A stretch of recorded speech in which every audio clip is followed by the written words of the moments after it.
नमस्कार, म राजेश हमाल। नेपाल केवल हिमाल, पहाड या तराईको मात्र देश होइन। केवल मस्जिद, मन्दिर, चर्च या गुम्बाको मात्र पनि देश होइन।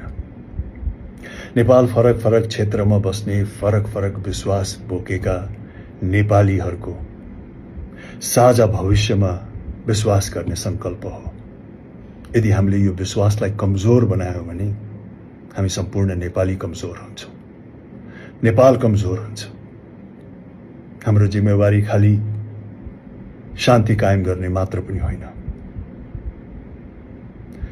भोलिका पुस्ताले एक आपसमा कस्तो व्यवहार गर्छन्, एक आपसमा कस्तो दृष्टिकोण राख्छन् भन्ने कुरा पनि आज तपाईं र हाम्रो व्यवहारले तय गर्छ।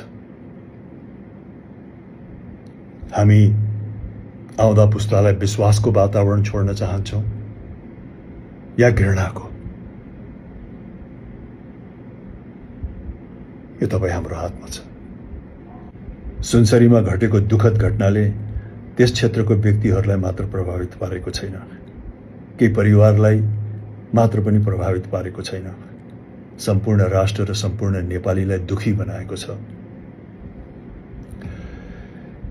ज्यान गुमाउनेहरूप्रति हार्दिक श्रद्धाञ्जली व्यक्त गर्न चाहन्छु।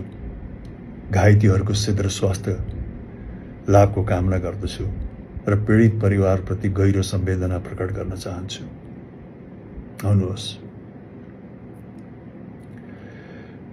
प्रतिशोध होइन, न्याय रोजौं, विभाजन होइन, सहअस्तित्व रोजौं।